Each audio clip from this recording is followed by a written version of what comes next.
Look at him, eating whatever he wants, never gaining a pound. While I'm stuck with the boring special and can't lose an ounce. How's your lunch, man? Amazing. Yours? So good. Oh, I'm so happy for you. Cool, buddy. Weight loss isn't fair, but Mochi Health is. The affordable GLP-1 source that can fix your frustration with food. So, same time next week? No! Definitely. And your friends. Learn more at joinmochi.com. Mochi members have access to licensed physicians and nutritionists. Results may vary. You're listening to this podcast, so I know you've got a curious mind. Here's a helpful fact you may not know yet. Drivers who switch and save with Progressive save over $900 on average. Pop over to progressive.com, answer some questions, and you'll get a quick quote with discounts that are easy to come by. In fact, 99% of their auto customers earn at least one discount. Visit progressive.com and see if you can enjoy a little cash back. Progressive Casualty Insurance Company and Affiliates. National average 12-month savings of $946 by new customers surveyed who saved with Progressive between June 2024 and May 2025. Potential savings will vary. Voices for Justice is a podcast that uses adult language and discusses sensitive and potentially triggering topics, including violence, abuse, and murder. This podcast may not be appropriate for younger audiences. All parties are innocent until proven guilty in a court of law. Some names have been changed or omitted per their request or for safety purposes. Listener discretion is advised. My name is Sarah Turney, and this is Voices for Justice.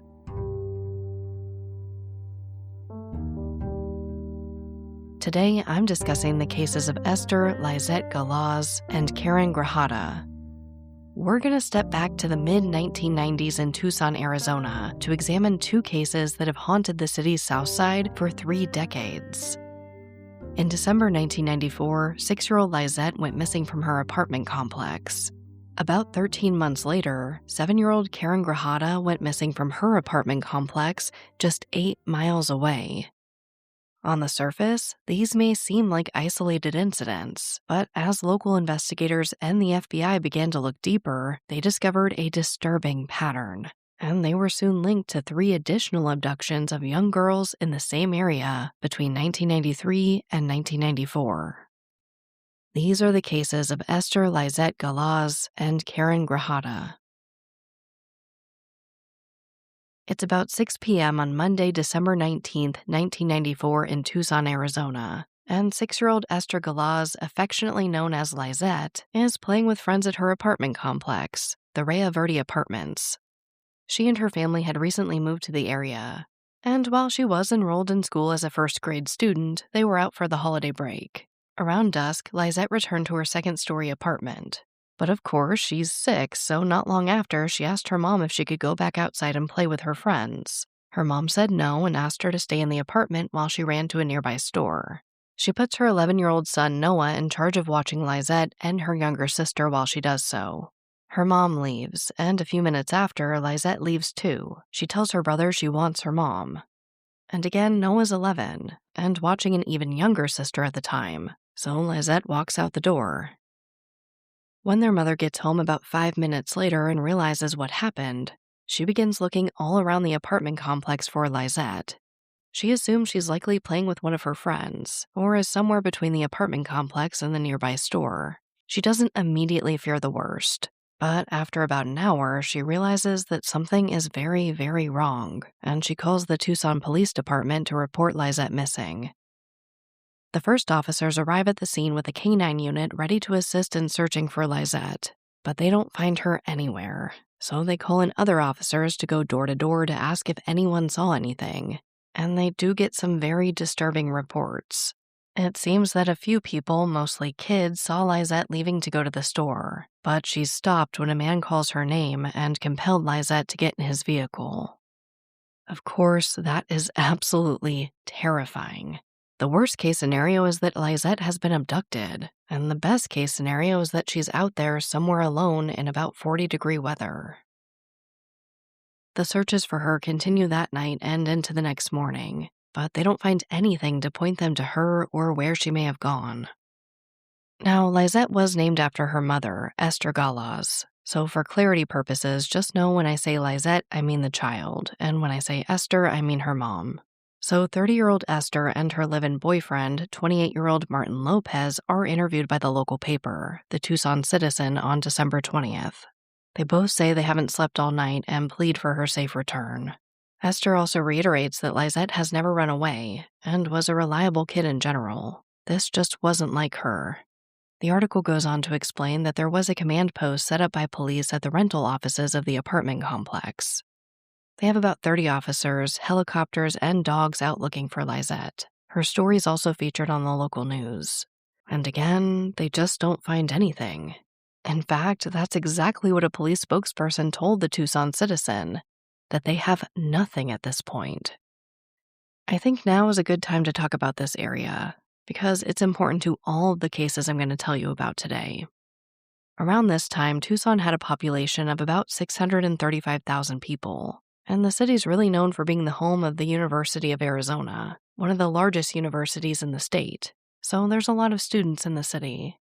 Tucson's also about 60 miles north of the U.S.-Mexico border, so there are a lot of people traveling through Tucson to and from Mexico. And unfortunately, this area wasn't absent of crime.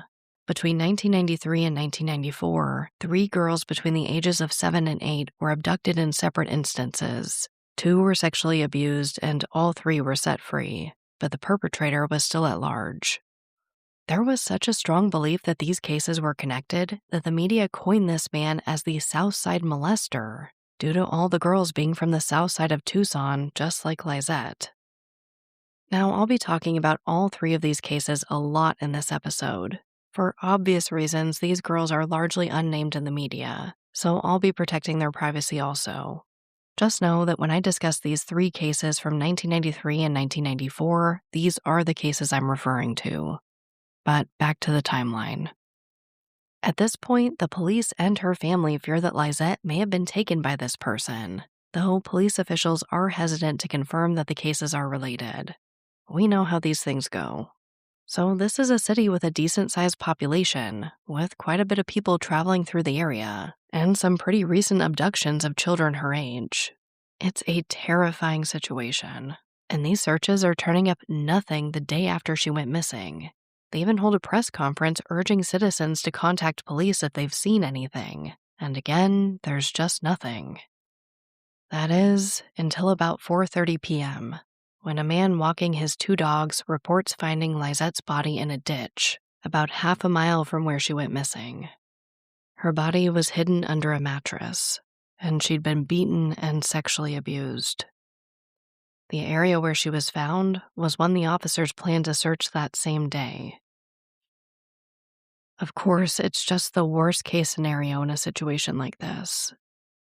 Lizette's mother was with her priest that night, but her Aunt Celia Alvarez spoke to the media, advocating for a reward to help find her niece's killer. She explained that they didn't have any money to create the reward fund themselves. Over the next few days and weeks, both Lizette's mother and her mother's boyfriend appealed to the media for help in finding her killer. They were also extensively interviewed by police and ruled out. And at this point, we do have some further clarification on the reports of Lizette being seen getting into a man's vehicle on the day she went missing. And it's really only more terrifying. While we do now have a better description of the vehicle, a blue or gray pickup truck, the Tucson PD is now getting reports that the man forced Lizette into the vehicle. Her family appeared at a press conference on Thursday, December 22nd, to plead for the man who killed her to come forward. Esther's boyfriend, Martin Lopez, was visibly upset, and at times sobbing uncontrollably. He said, quote, "For God's sake, man, come out. I'm asking for help finding the man who took my baby and is going to take another one. He's a crazy bastard. We can't have this guy running around Tucson." End quote. It is so hard to read that without getting emotional. But when I did read that quote for the first time, I also got chills because nearly a year to the day, less than 8 miles away, another child in the 1st grade went missing. This episode of Voices for Justice is brought to you by Quince. I've been trying to be more intentional about what I wear each day. I'm leaning into pieces that feel effortless, comfortable, and still put together, and Quince has been my go-to. The fabrics feel elevated, the fits are flattering, and everything just works without overthinking it. They use premium materials like 100% European linen, organic cotton, and ultra-soft denim. And the best part? Everything is priced 50 to 80% less than similar brands. They work directly with ethical factories and cut out the middlemen, so you're paying for quality and craftsmanship, not brand markup. I recently just ordered their tiered linen dress, of course in black. I wanted to pair it with one of my favorite pairs of brown wedges. The problem was, I didn't have a brown purse, so I got that from Quince too. It's one of my favorite outfits. It's easy, effortless, and feels amazing, especially as we're getting a little bit warmer here in Phoenix.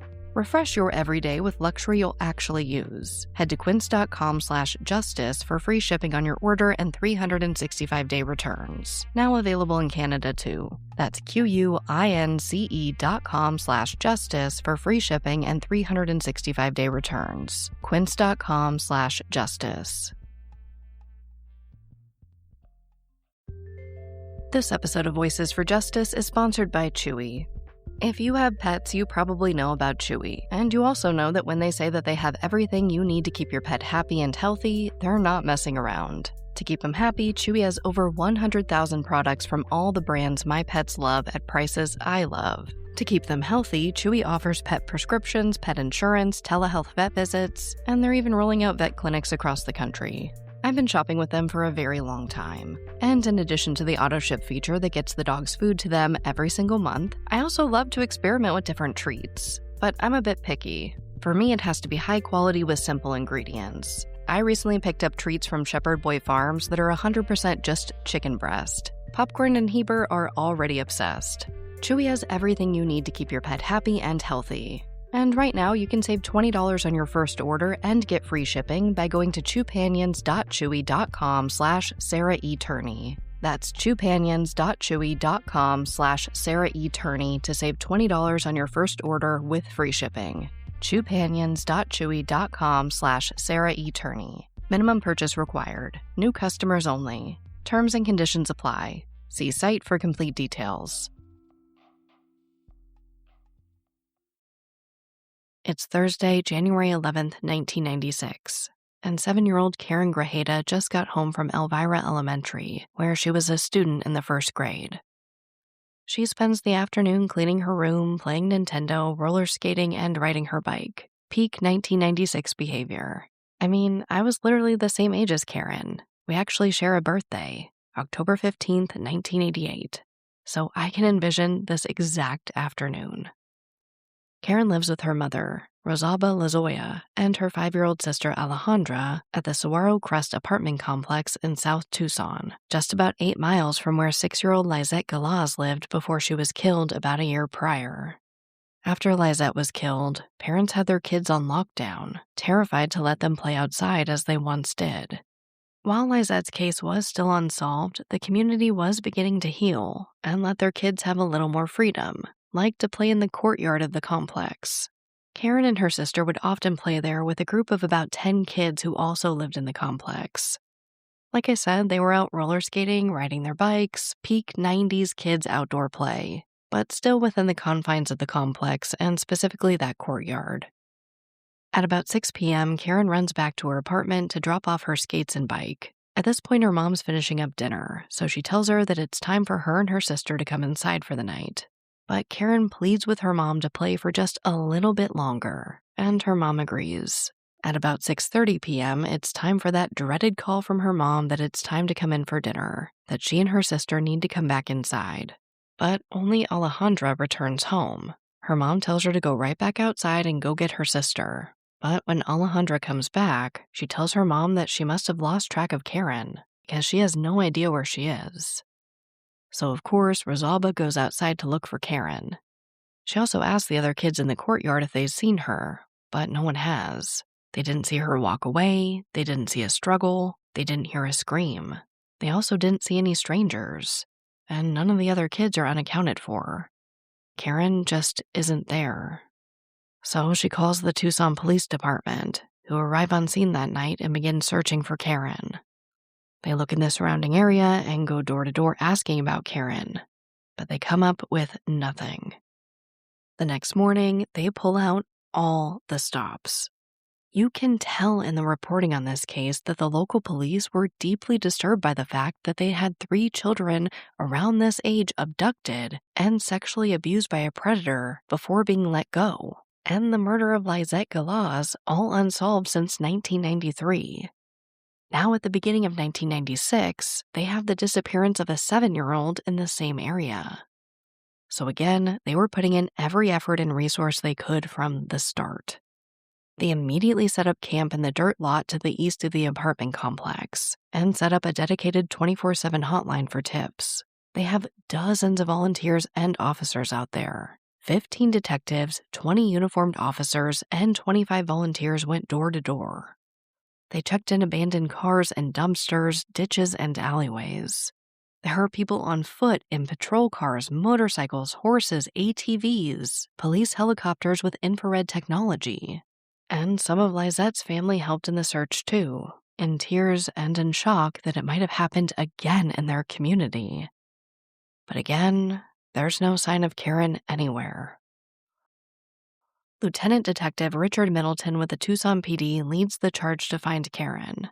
And on January 13th, police met with and cleared Karen's father, Andres. He was living in Mexico working as a fisherman and sending money back home to his family in the U.S. He didn't know anything about what may have happened to Karen. Her whole family is quickly ruled out. At this point, Middleton says anything could have happened, and they can't rule out foul play, retaliation, mistaken identity, an accident, or her wandering away. Basically, they can't rule out anything because they don't have anything. Among all the public outrage, Middleton also denies that there could be a serial sexual predator of children on the loose, though he does say they're looking into other older cases for any connection to Karen's disappearance. Searches for Karen continue into the weekend and intensify. By Saturday, there are volunteers and officers from 9 different law enforcement agencies to help in the search. The FBI has also stepped in to help develop a psychological profile of Karen's potential abductor. But by Monday, January 15th, the searches are reduced down to a special 10-member team of investigators from homicide, child abuse, and child sexual assault details. They crawl through drainage pipes and underpass tubing. They're looking under tarps and slabs of wood, and through 3-foot-high wild grass. The nearby reservations even open their land to investigators to look for Karen. And here they actually find what seems to be a rather promising lead.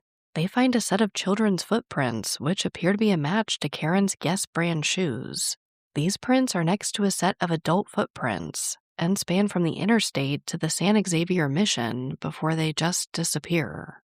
But when they take a closer look, it seems that the set of smaller prints are about a half-inch too big to be Karen's. Now, I really wish we had more information about this, but that's really all we know. They match the exact shoes Karen was wearing when she went missing, but the size appears to be slightly off, so the police deem this lead to be void.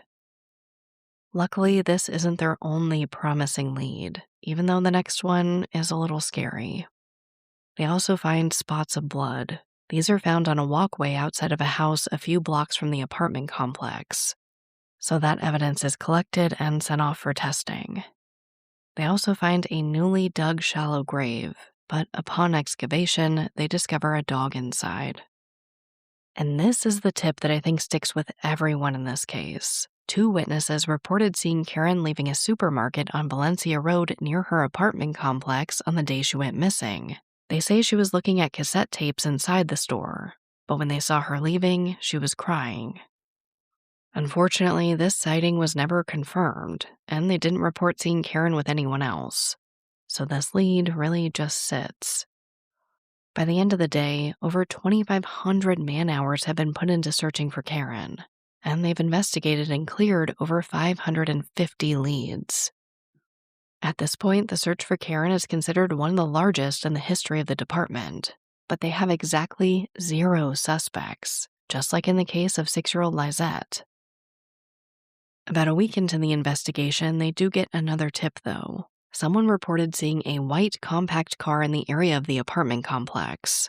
Unfortunately, they didn't give a lot of information, though. It was so little information, in fact, that the police pleaded with the caller to call again. They were really looking for any scrap of information at this point, at least some type of description of the driver, but that doesn't seem to have happened. However, what we do know is that this matches up with a car used in another case, this time an attempted abduction of an 11-year-old girl about 3 weeks after Karen went missing. A man in a white compact car approached the girl, telling her that her mom had asked him to drive her to school. Again, it feels like everything I'm talking about in these cases are just the stuff made of nightmares. But luckily, the girl runs away and is ultimately safe. Now, that man was described as white with medium-length hair and was wearing a black and white checkered shirt. But again, this lead just sits with no definitive connection to Karen's case. In fact, unfortunately, there are quite a few attempted abductions in the area of girls around her age that are never connected to the case. By the end of the month, Karen's case is featured on America's Most Wanted, a CBS morning show, and a billboard donated by White Coat Outdoor Advertising. They've also assigned the FBI's Child Serial Killer Unit to work her case. It really does seem clear that they think there may be a connection between these cases in the area, but law enforcement still isn't telling the public that. I say this with such certainty because in May 1996, just a few months after Karen went missing, police release a sketch of a possible suspect. And this sketch is based off of the statements given by the 3 young girls who were previously kidnapped, assaulted, and released by their captors, again in 1993 and 1994. In the articles I could find about the sketch, it seems that it was largely made possible by that 7-year-old girl who was abducted on July 31st, 1993. While police noted that it took years for this to happen due to the trauma the girl endured, after Karen went missing, she was compelled to help. The sketch depicted a Hispanic male between the ages of 35 and 40, about 5'8" and 175 pounds. And police say he may be a suspect in all 3 previous abductions: the murder of Lizette and Karen's disappearance. So this is really when police officially say that they believe the cases may be linked and tied to this one man. It feels like such a promising lead, but it kind of just sits for a while. And as the months go by with no sign of Karen, there are vigils, a reward fund, more media, and even a mailer with her information sent to 61 million homes. But there's still no Karen. By the 1-year anniversary of her disappearance in January 1997, her mother, Rosalba, explains that she had another child and moved her family out of the apartment complex to another undisclosed location to keep them safe. She adds that she quit her job to be with her children and is now supported by her family in Tucson and in Mexico. She adds that she believes Karen might have actually been taken to Mexico, which again is only about 60 miles away. She told John F. Rawlinson with the Arizona Daily Star, quote, "I want to tell the man that had the guts to take her away that he should have the guts to bring her back and explain why he did it." End quote. Just when it feels like they're running out of leads, just a few days after that 1-year anniversary of Karen going missing, there's a major break in the case when a man in California is arrested for the abduction and assault of just 2 of the 3 unnamed girls who helped create the sketch of the man they believe may be responsible for what happened to them, Lizette, and Karen. You know that thing where you get an amazing pair of shoes at a really great price and want to tell everyone about it? Yeah, so do we. Here at Designer Shoe Warehouse, we'll give you something to brag about, like the latest styles from brands you love, or the trends everyone's obsessing over, or shoes that make you feel like, well, you. So go ahead, show off a little. Find shoes that get you at prices that get your budget. Head to your DSW store or DSW.com today. DSW, let us surprise you. What they did to your family, you're lucky to make it out alive. Streaming on Peacock. These men are going to come after me. Taking them out is my only chance. Put a bullet in her head. From the co-creator of Ozark. Looks like a family was running drugs. Execution-style killing, it's rare for the Keys. Any leads on who they might have been running for? The cartel killed my family. I'm gonna kill them. All of them. MIA. Streaming now. Only on Peacock. On Thursday, January 16, 1997, 35-year-old Rodolfo Cedeno Morales was arrested in Tracy, California, and charged with unlawful flight to avoid prosecution. According to statements given by Sergeant Eugene Mejia of the Tucson Police Department, in November 1996, he was charged in Tucson in connection with 2 of the 3 child molestation cases from 1993 and 1994 after DNA was collected from him. But then he fled the state. The sergeant also confirmed that Morales was now considered an investigative lead in the cases of Lizette and Karen. Morales was officially charged with sexual conduct with a minor under the age of 14 and dangerous crimes against children, a 7-year-old in 1993 and an 8-year-old in 1994. It appears that they didn't have enough evidence to charge him with anything related to that 3rd case in 1994. So Morales is extradited back to Tucson, Arizona, and it does seem that the cases could be connected. Police say in all of these cases, the 3 girls, Lizette and Karen, they all lived on Tucson's south side, they were all Hispanic, and all were between the ages of 6 and 8 years old. The stories are also similar, so let's go through them.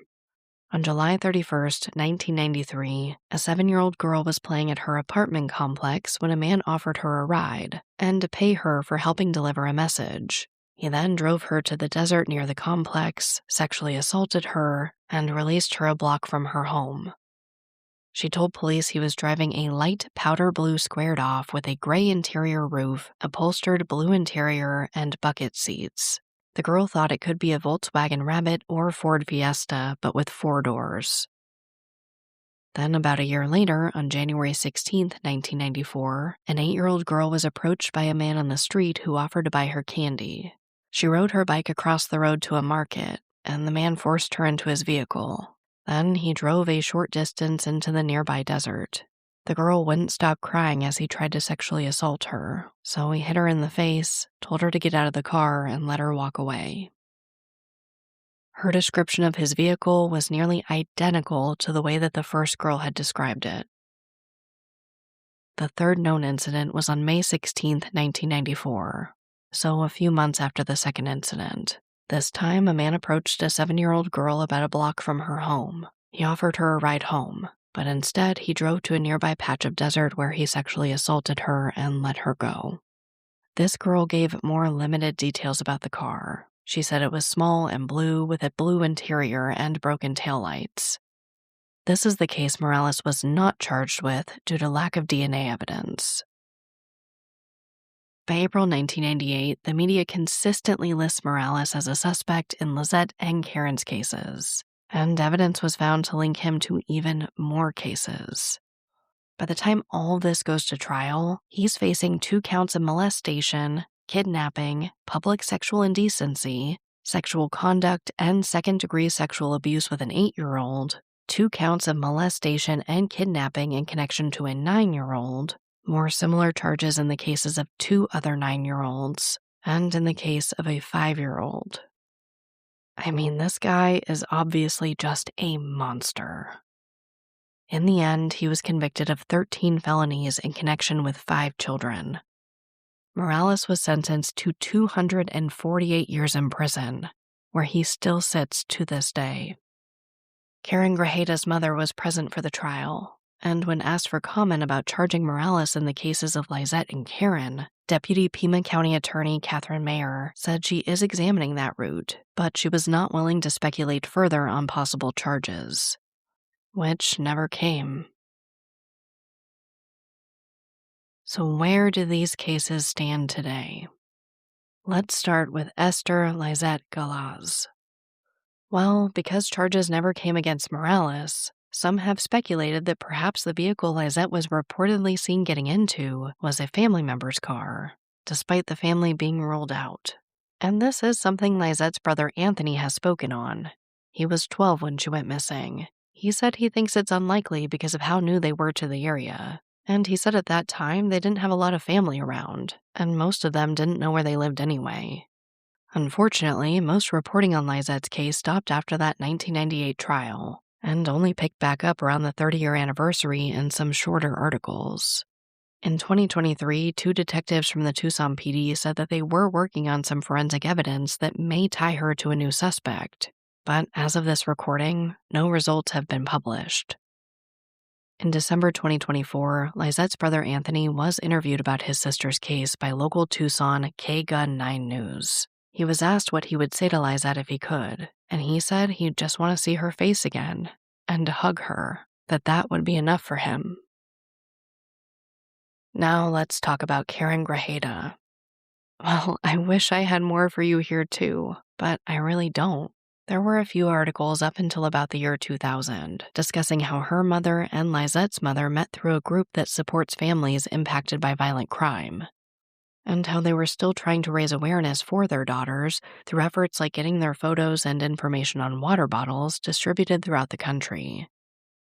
But in some of that reporting, it says that there were no witnesses in Karen's case, so it's hard to say if that lead from the 2 witnesses seeing her crying at a nearby store was eliminated or not. Which I think could be pretty crucial to connecting her case to Morales. Karen's mom said that she was the type of kid who would strike up a conversation with anyone, including strangers. So I have to wonder if she got into a car with Morales and something happened. I can say that Karen's mom said that she believes Morales is likely the person who took her daughter. But unfortunately, we have a lot of questions in her case. That white compact car has never been identified as far as I could find. It's certainly never been linked to her case. We also don't have the results of that FBI profile on the possible perpetrator, or the results of testing that blood found near where she went missing. So those are questions that still remain. However, this year does mark 30 years since she went missing, and that has sparked a small amount of media coverage and a new age progression from the National Center for Missing and Exploited Children of what she might look like today at 37 years old. They also featured her story on their blog, where Karen's father and sister were interviewed. Her father, Andres, said, quote, "You remember your children as the best humans. She was only 7 years old. She was just an innocent child. That's the memory I have of her. An innocent child who was always smiling. As her father, that's the image I hold on to." End quote.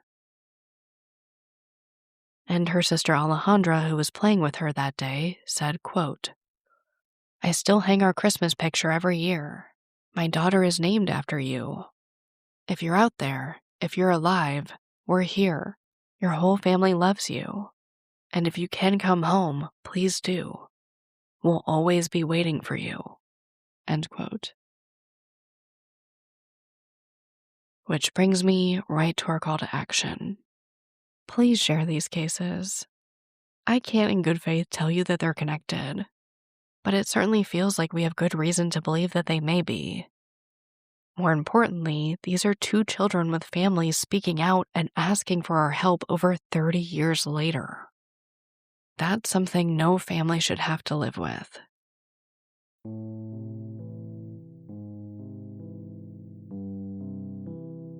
As a reminder, 6-year-old Esther Lizette Galaz was last seen on December 19, 1994 at the Raya Verde Apartments in Tucson, Arizona. She was found deceased the following day about a half-mile away. She had dark brown hair and brown eyes, and was last seen wearing a white shirt and flowery pink shorts. 7-year-old Karen Grajeda was last seen on January 11, 1996 at the Saguaro Crest Apartments in Tucson, Arizona. At that time, she was between 3'5" and 3'9", around 50 to 55 pounds, with dark brown hair and brown eyes. Her ears are pierced, and her right front tooth is larger than her other teeth. She was last seen wearing a faded purple t-shirt with white lettering on the front, a pair of floral pastel-colored shorts, and Guess brand shoes. She was also wearing a gold chain with a pendant and 2 gold rings, one with the initial K and the other with a red-colored stone. Anyone with information on either of these cases is asked to call the Tucson Police Department at 520-791-4444. There is a $20,000 reward being offered in each case. But as always, thank you, I love you, and I'll talk to you next time. Voices for Justice is hosted and produced by me, Sarah Turney, and is a Voices for Justice media original. If you love what we do here, please don't forget to follow, rate, and review the show in your podcast player. It's an easy and free way to help us and help more people find these cases in need of justice.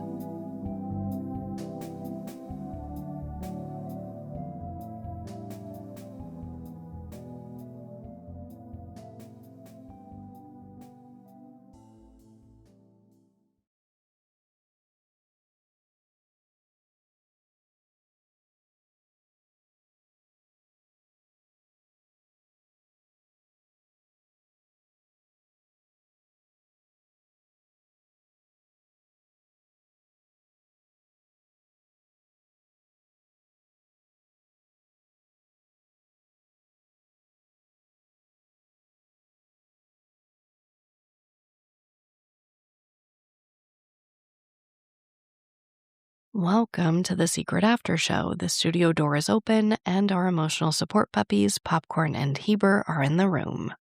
Let's go right into the case. Oh, the way my heart was ripped out of my chest for this whole episode. I mean, and I'm like still so that quote from her sister at the end. Oh, who was only 5 when she lost her sister. It just like ripped my heart out of my chest. And if that isn't enough to compel you to share these cases, I truly do not know like what will. But I promise I'm going to try to keep it together because I do have some things that I want to talk about. And again, I like hate making things about me, but when I started researching this for this episode, I thought it was just going to be Karen's case, and then I found Lizette. And as I'm, going through all these articles, trying to find everything I can, back from the 90s, I come across the fact that Karen was born on literally the exact same day I was, and I lost it. I lost it. I mean, obviously, like, it's not about me. It's just like, reading about her playing Nintendo and, riding on her skates and going and playing with her friends. It's like so 90s. And then seeing that date. And you guys know I'm an emotional, a sensitive flower over here. And I just lost it so many times through recording, through researching this case. This was one of the hardest I have ever covered for so many reasons. So I really do appreciate you guys listening because it is so important.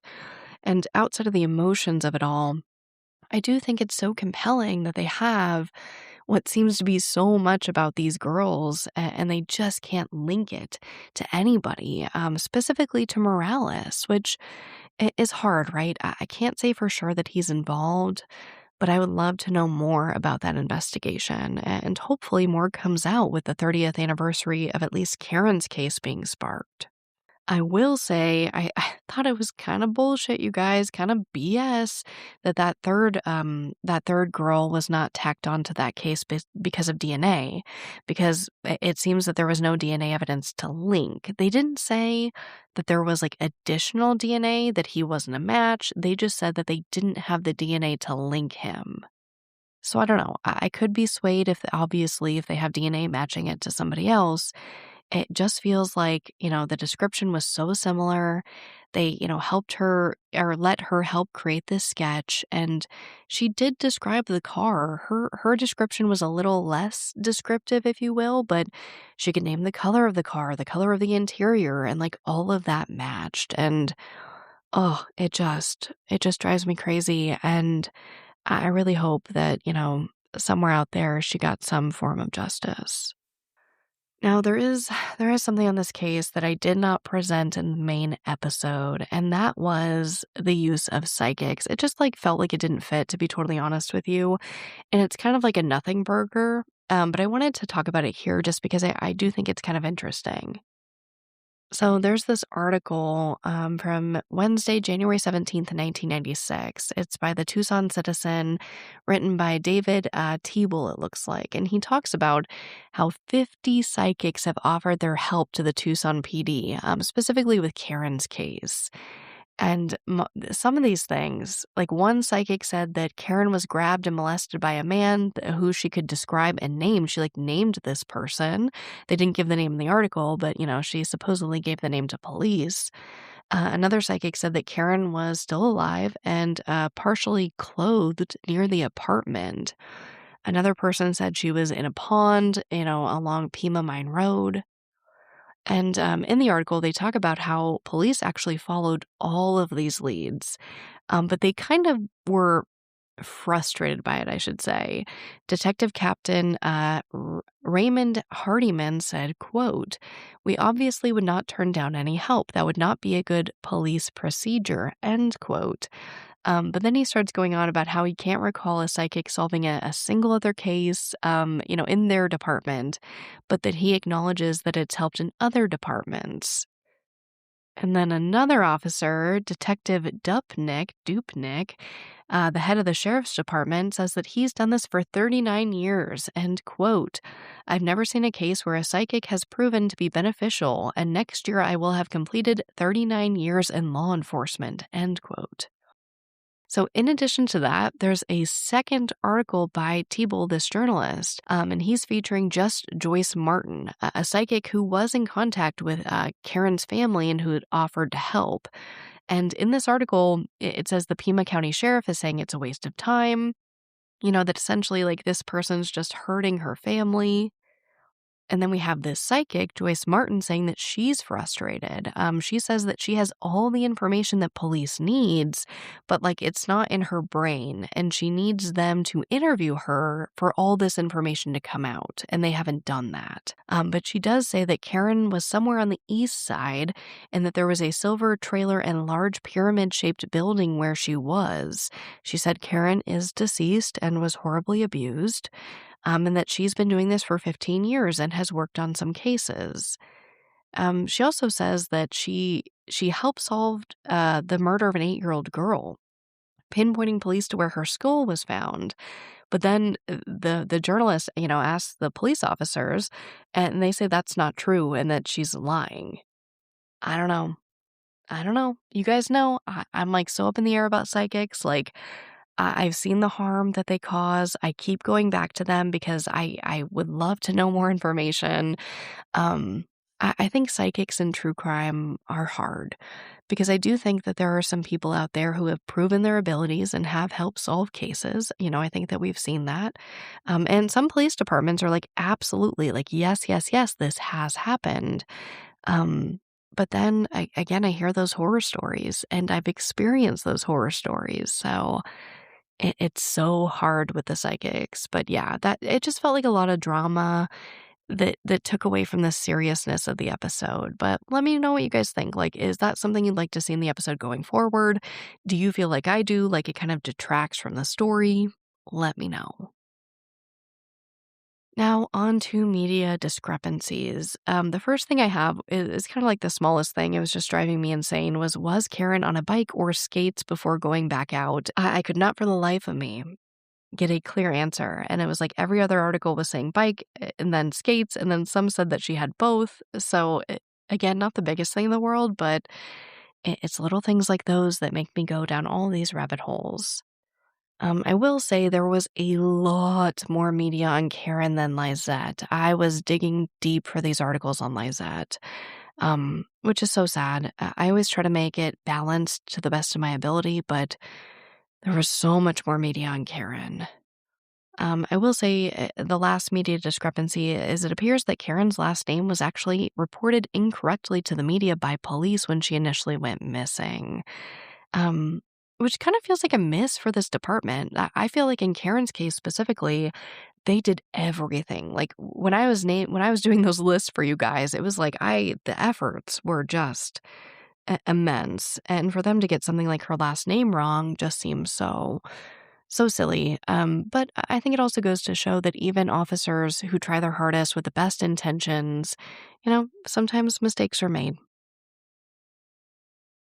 Now on to our hero of the episode. I always try to mention like people who donated their resources to these cases, like fantastic. They had the water bottles, they had groups helping, they had the billboard company that donated the space. But I had to make the heroes of this episode, try not to get emotional, the girls who overcame their trauma to help police create a sketch of the man. Reading about that and why it took so long to make that sketch, because like especially the one girl who appears to it seems like they don't say it outright, but it seems like one girl maybe remembered more or saw more. I'm not exactly sure why they were putting so much on this one girl, but they were. That it took her so long to overcome this trauma, and then eventually when Karen went missing, she just kind of did it. So to those 3 girls, wherever you are the heroes of this episode for so many reasons. Now on to our segment of hope. This is coming from ABC News, and the headline reads, Utah mom who believed in end of times is arrested over taking kids to Croatia. This is from this month, January 2026, by Mead Groover. It looks like the ABC is reporting on another story from the Associated Press. It says a Utah woman who said the end of times were near, and also who authorities say took her 4 young children to Europe in violation of a custody order, has been arrested in Croatia. It looks like her name is Alicia Seymour, age 35, and she was charged in December in Salt Lake County with 4 counts of custodial interference. Essentially, she took her 4 kids out of state. And this is where they found them is just crazy. So because this woman was in Croatia and she basically got caught, the kids ended up going into like Croatian foster care custody. And her ex-husband is trying to get them home. His name is Kendall Seymour, and he's in a Southern European country visiting the kids while he's completing this paperwork. He's actually the father of the 3 oldest children, but also has a power of attorney for the child who's not his. So he's working to get all of these kids out. So mom is being held in Croatian custody. Dad is there working with the Croatian government trying to get these kids out of Croatian foster care. And it looks like it's actually one of the kids who tipped everything off. And shout out to this kid. I'm sure that was so scary and so hard. But essentially, he told the family they were staying with his name and said, search my name, Google it, you'll find out. And we don't really know. This seems to be developing because this article says the host family either turned her in or convinced her to do it herself. And a former boyfriend of this woman came forward and said, quote, quote, recently discussed obtaining passports and leaving the country, expressing concerns about biblical events and the end of times, end quote. So yeah, this makes our segment of hope because obviously these children appear to be safe. They appear to be alive, obviously.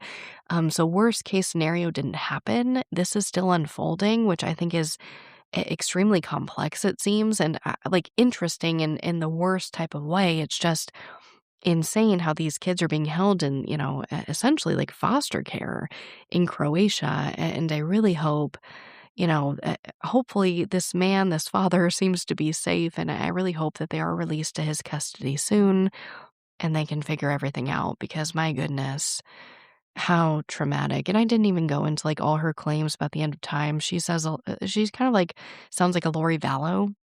And to be honest, I hope that since these kids were found safe, if they choose to want privacy, that they get that privacy instead of this blowing up to be larger than life, as it seems like it could be. Brand new, lots of crazy stuff. I just hope that those kids are okay and are hopefully released to a safe adult that they love and trust very soon. But as always, thank you, I love you, and I'll talk to you next time.